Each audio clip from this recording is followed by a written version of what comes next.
Uncle, आप यहाँ park में कब तक बैठे रहेंगे? घर जाइए, अब पार्क बंद करने का समय हो रहा है, रात हो रही है। चौकीदार ने पार्क की बेंच पर बैठे रामलाल जी से विनयपूर्वक कहा।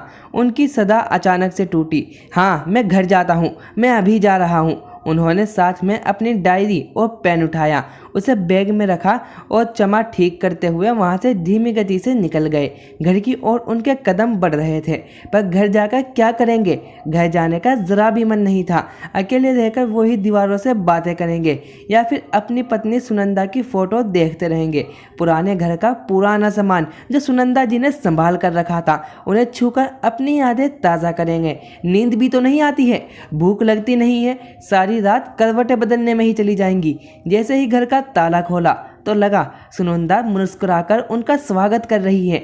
आप आ गए, मैं कब से इंतजार कर रही थी, चाय तैयार है। ये कहकर वो ऑफिस का बैग अपने हाथों में ले लेती हैं और पानी का गिलास हाथ में थमाकर चाय छानने चली जाती थी। चाय के साथ उनकी मनपसंद नमकीन ज़रूर होती थी जो सुनंदा जी खुद बनाती थी। फिर दोनों पार्क की सैर को चले जाते थे। वहाँ से जाकर भी रामलाल जी सुनंदा जी के साथ ही रसोई में चले जाते थे। आप बैठो, मैं कर लूँगी, वह मनुहार करके मना करती थी, पर वो भी आगे होकर मदद कराते रहते थे। अब रिटायरमेंट के बाद तो घर पर ही बैठा हूँ, दिन भर बैठा ही रहता हूँ। अच्छा है ना, तुम्हारी कुछ मदद कर दूँ, अब तुम भी तो थक जाती होगी। कहने को 4 बेटे बहुएं हैं, पर सेवा के लिए कोई नहीं आता है। वो निराश होते हुए बोले, अभी तो हमें किसी की ज़रूरत नहीं है, हम दोनों ही काफ़ी हैं, अपना काम खुद कर लेते हैं, किसी बेटे और बहू की ज़रूरत क्या है? वो समझाते हुए सारी निराशा दूर करने का प्रयास करती थी। सुनंदा जी और रामलाल जी की शादी को 40 बरस हो गए थे। जीवन के हर सुख दुख में दोनों सदा साथ रहे थे। किसी को किसी से कोई शिकायत नहीं थी। दोनों एक दूसरे की बात सहजता से मान जाते थे। दोनों की आपसी समझदारी और प्रेम से घर चल रहा था। वैसे तो 2 बेटे पहले हो गए थे, पर सुनंदा जी की बड़ी इच्छा थी कि एक बेटी भी हो, क्योंकि उन्हें पता था कि बेटी होगी तो माँ बाप का दुख दर्द समझेगी और अंत तक साथ निभाएगी। पर तीसरी संतान भी बेटा ही हुआ। तब वो बहुत रोई थी कि उनकी किस्मत में विधाता ने बेटी क्यों नहीं लिखी। जब चौथी बार उन्हें गर्भ ठहरा तो उन्होंने बेटी के लिए यज्ञ, हवन, पूजा पाठ, दान दक्षिणा सभी किए, पर फिर भी चौथी संतान के रूप में भी उन्हें बेटा ही मिला। उस दिन उन्हें यकीन हो गया था कि बेटे तो भाग्य से मिलते हैं, लेकिन बेटी सौभाग्य से ही मिलती है। वो इस विश्वास के साथ बच्चों की परवरिश करने लगी कि बेटे जो बहू लाएंगे उन्हें ही बेटी बना लूंगी। उनके तो 4 बेटियां हो जाएंगी। चारों बेटे पढ़ने में बहुत ही होशियार थे। स्कूल और कॉलेज की पढ़ाई में सदा अव्वल रहते थे। सबसे बड़ा बेटा रमेश पढ़ लिख कर डॉक्टर बन गया था और उसकी पहली पोस्टिंग दूसरे शहर में हो गई थी। सभी छोटे भाई भी अपने भैया के पंच चिन्हों पर चलकर कुछ बनना चाहते थे। दूसरे नंबर के बेटे सुरेश ने इंजीनियरिंग की परीक्षा पास की और कॉलेज से ही उसका प्लेसमेंट विदेश में हो गया तो वो वहाँ चला गया। तीसरे नंबर का बेटा दिनेश भी बहुत मेधावी था। उसने MBA करके एक मल्टीनेशनल कंपनी में अच्छी जॉब कर ली। सबसे छोटा महेश को पढ़ाने का शौक था। वो एक नामी कॉलेज में प्रोफेसर बन गया। चारों बेटे नौकरी करने लगे तो रामलाल जी अब चिंता मुक्त हो गए। उन्होंने एजुकेशन लोन लेकर चारों बच्चों को पढ़ाया और बच्चे अपने पैरों पर खड़े हो गए। इस उम्र में रामलाल जी अकेले कैसे रहेंगे, अपना ख्याल भी नहीं रख पाएंगे। तो तुम चारों बेटे की जिम्मेदारी बनती है कि तुम इनका ख्याल रखो, इनकी जिम्मेदारी लो और इन्हें अपने साथ ले जाओ। चारों बेटे अब शादी लायक हो गए थे। सुनंदा जी को बहू ढूंढने में ज़्यादा मेहनत नहीं करनी। रमेश डॉक्टर था तो उसने डॉक्टर से शादी कर ली। सुरेश ने अपने साथ ही पढ़ने वाली इंजीनियरिंग सहपाठी से शादी कर ली और दिनेश ने कंपनी में साथ काम करने वाली को पसंद किया। तो सबसे छोटे बेटे महेश ने कॉलेज प्रोफेसर को जीवन साथी के रूप में चुना। ये बात अलग है कि शादी के बाद कोई भी बहू उनके पास ज़्यादा समय तक नहीं रही, क्योंकि वो सभी जॉब करती थी। सबसे छोटे बेटा महेश शादी के बाद जब अपनी पत्नी को लेकर चला गया तो वह बहुत टूट चुकी थी। सुनंदा जी अपने बेटे और बहू के लिए तरसती रहती थी, पर चारों को ही अपने काम से फुर्सत नहीं मिलती थी। तो अब उन्होंने भी मन को पक्का बना लिया था। रामलाल जी की एक प्राइवेट कंपनी में नौकरी थी। 60 के बाद वो रिटायर हो गए थे। थोड़ी बहुत जमा पूंजी थी, उसी से अपना घर चला रहे थे। आप बात क्यों नहीं करते हो? अब आपकी तो कोई पेंशन भी नहीं है तो घर खर्च कैसे चलेगा? मैं अपने बेटों के आगे हाथ नहीं फैलाऊंगा, चाहे कुछ भी क्यों ना हो जाए। मैंने अपनी पेंशन का इंतजाम कर लिया है।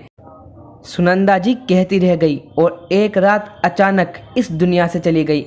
चारों बेटे बहुत ज़्यादा नहीं रुकना चाह रहे थे क्योंकि उनकी नौकरी थी। सभी रिश्तेदार बैठे थे तो एक ने कहा कि अब बड़ा बेटा रमेश तुरंत कहता है, मैं और मेरी पत्नी दोनों डॉक्टर हैं, हमारे पास बिल्कुल समय नहीं है, अस्पताल में ही रहना होता है, बच्चों को भी हॉस्टल में ही छोड़ रखा है, इसलिए मैं तो पिताजी को अपने साथ नहीं रख पाऊंगा। सुरेश भी मना कर देता है, मैं तो विदेश में रहता हूँ और वहाँ पिताजी का मन नहीं लगेगा, वहाँ की भाषा रहन सहन सब अलग है, पिताजी को रहने में दिक्कत होगी और हमें भी परेशान करेंगे, फिर से घर पर रहेंगे तो हम वीकेंड पर दोस्तों के साथ घूमने भी नहीं जा पाएंगे। तीसरे नंबर का बेटा दिनेश भी मना कर देता है, मैं मल्टीनेशनल कंपनी में काम करता हूँ और मेरा टूरिंग जॉब रहता है, मैं तो घर पर रहूँगा नहीं और पिताजी मेरी पत्नी और बच्चों को परेशान करेंगे, मैं इनकी जिम्मेदारी नहीं ले सकता हूँ।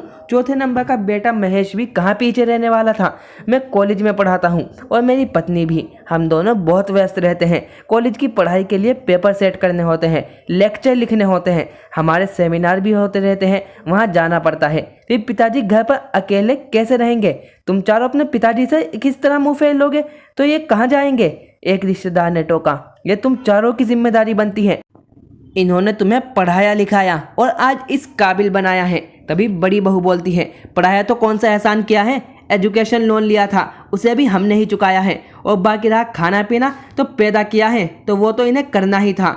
रामलाल जी अपने बेटे और बहू की बात सुनकर एकदम सदमे में आ गए।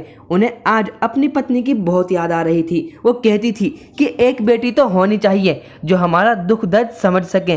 4 बेटे हैं पर मैं जब तक शादी ना हो जाए तब तक ही हमारे रहेंगे और बेटी शादी के सालों साल अंतिम सांस तक हमारी फिक्र करेगी। हम सब पिताजी को मिलकर हर महीने रुपये भेज दिया करेंगे। वैसे भी रिटायरमेंट के बाद सबको पैसा चाहिए होता है, पैसा भेज देंगे और क्या चाहिए। रमेश ने कहा तो सबने हामी भरी। इतने बड़े घर में पिताजी अकेले कैसे रहेंगे, हम इसे बेचकर एक छोटा सा कमरा किराए पर ले देंगे और पिताजी को वहीं रख देंगे ताकि इनके जाने के बाद जायदाद के बंटवारे के लिए हमें बार बार आकर समय बर्बाद नहीं करना पड़ेगा और हमारा हिस्सा भी हमें मिल जाएगा।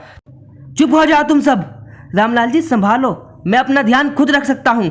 रमेश क्या फ़ायदा तेरे डॉक्टर बनने से जब तू अपने ही जन्मदाता का इलाज और देखभाल नहीं कर पा रहा है। सुरेश तेरी इंजीनियरिंग भी बेकार है जब तू अपने ही पिता के दिल के 100 टुकड़े कर रहा है। गुस्से से भरी आवाज़ गूंजती है, हाँ मैं बूढ़ा हूँ पर लाचार नहीं। तुम सब घर बेच दोगे, यह हक तुमको किसने दिया। घर मेरे पैसों से बना है तब मेरा है। तुम जब मेरी जिम्मेदारी नहीं ले सकते हो तो हक किस मुंह से मांग रहे हो।